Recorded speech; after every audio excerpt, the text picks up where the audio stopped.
Assalamualaikum warahmatullahi wabarakatuh. Bismillahirrahmanirrahim. Alhamdulillah. Alhamdulillahil wahidil ahad. Wassalatu wassalamu ala man fis sama ismuhu Ahmad wa fil ardi ismuhu Muhammad wa ala alihi wa ashabihi amma ba'd. Keberanian dan kepahlawanan serta semangat untuk mati syahid.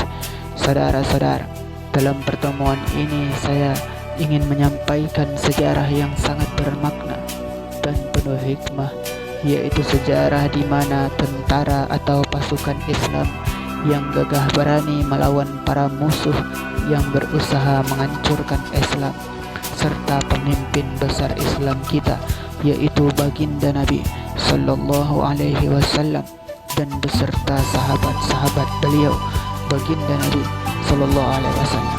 Nah, kisah ini adalah kisah para sahabat baginda Nabi Sallallahu Alaihi Wasallam yang berani, yang tak pernah gentar melindungi agamanya, selalu berjuang dan berlomba demi mendapatkan kebanggaan dari Allah Subhanahu wa Ta'ala dan surga yang telah Allah Subhanahu wa Ta'ala janjikan untuk mereka, yang selalu mengiringi perjalanan kekasihnya dalam berjuang dan menyebarkan agama Allah, yang menyebarkan Islam.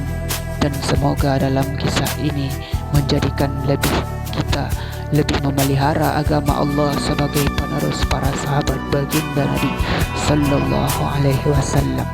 Nah, suatu hasil dari suatu keberanian ialah ketika seseorang mendekati kematiannya, maka perbuatan apapun akan sanggup ia lakukan. Sedangkan bagi para penakut, mereka selalu memikirkan tentang kehidupan dan berpikir untuk terus hidup, serta tidak terpikir bahwa suatu saat nanti mereka akan mati juga. Na'udzubillahi min dzalik. Juga bagi orang yang dalam hatinya ada semangat untuk mati dan akan ada kecintaan kepada harta benda dan tidak pernah ada rasa takut terhadap musuh. Mudah-mudahan Allah Subhanahu wa Ta'ala mengkaruniakan seperti itu pula kepada kita sekalian. Ketahuilah doa Ibnu Jahsh dan Sa'ad radhiyallahu anhu.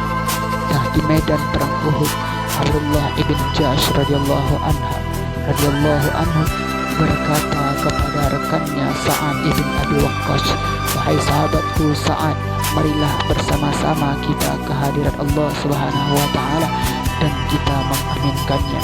Apabila seseorang memohon kepadanya dan seorang lagi mengaminkan, maka Allah Subhanahu wa Ta'ala akan mengabulkan permohonan itu." Maka Sa'ad radhiyallahu anhu menyetujui dan mereka menuju ke satu sudut untuk berdoa dengan berkata, "Ya Allah," bersama Sa'ad radhiyallahu anhu mulai berdoa dan berkata, Sa'ad radhiyallahu anhu mulai berdoa dan berkata, "Ya Rabb, ketika aku berada di medan tempur esok hari dengan limpahan rahmat-Mu, biarkanlah aku dihadapkan dengan seorang musuh yang kuat dan garang. Biarlah aku dihadapkan dengan musuhku itu dan menyerangku dengan sekuat tenaganya, dan biarkanlah aku menghadangnya dengan segala kekuatanku. Nah, setelah itu ya Allah, biarkanlah aku memperoleh kemenangan dan dengan membunuhnya karenamu, dan biarkanlah aku dapat memperoleh harta rampasannya dengan limpahan karunia darimu ya Allah." Abdullah radhiyallahu anhu mengikutinya dengan berkata amin.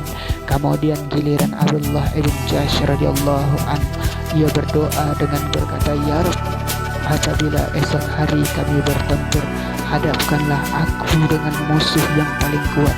Biarkanlah musuh itu menyerangku dengan kemarahan yang membara, dan berilah aku keberanian untuk menghadapi musuhku dengan segala kekuatan yang ada pada aku. Kemudian ya Allah, biarlah musuhku itu membunuhku, dan biarkanlah ia memotong hidung dan telingaku, sehingga pada hari kiamat kelak apabila aku berdiri di hadapanmu, saat engkau mengadiliku, engkau akan bertanya, 'Wahai Abdullah, mengapa telingamu terpotong?' Maka di hadapanmu kelak aku Aku akan menjawab, hidung dan telingaku terpotong karena telah berjuang di jalan-Mu ya Allah, dan di jalan Rasul-Mu. Kemudian semuanya telah terpotong karena berjuang di jalan-Mu ya Allah. Sa'ad radhiyallahu anha pun berkata amin. Keesokan harinya terjadilah perang Uhud yang berlangsung dengan sengit. Kemudian terbukti doa kedua sahabat itu dikabulkan oleh Allah Subhanahu wa taala. Sa'ad radhiyallahu anhu lalu berkata, doa Abdullah lebih mulia daripada doa ke sore harinya daripada doaku. Sore harinya aku menyaksikan hidung dan telinga Abdullah diikat dengan benang. Dalam keadaan perang Uhud ini, pedang pun telah patah oleh musuhnya. Baginda Nabi Sallallahu Alaihi Wasallam memberinya sebatang pohon. Ketika ranting itu dipegangnya, maka langsung berubah menjadi pedangnya. Pedang itulah yang digunakan dalam pertempuran setelah selesai pertempuran.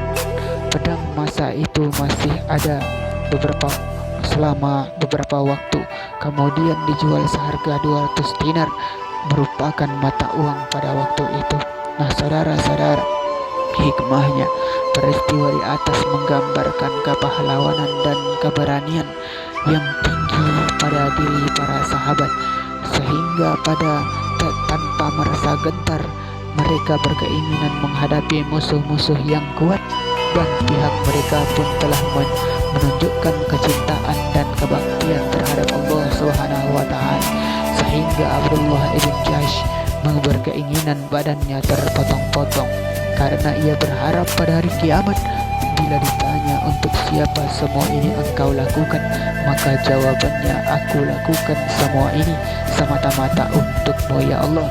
Tarikh Al-Khamis, pertahankan perjuangan ini dengan semangat juang sehingga merasakan kelezatan syahid dengan tubuh yang terpotong-potong. Allahu Akbar. Allahumma salli ala Sayyidina Muhammad wa ala ali Sayyidina Muhammad. Saudara-saudara yang dimuliakan oleh Allah Subhanahu wa taala, mungkin hanya itulah yang bisa kita bicarakan pada pertemuan kali ini. Mudah-mudahan ada manfaatnya. Kita akhiri dengan subhanallah bihamdihi, subhanakallahumma wa bihamdika, asyhadu an la ilaha illa anta wa astaghfiruka wa atubu ilaik. Wassalamualaikum warahmatullahi wabarakatuh.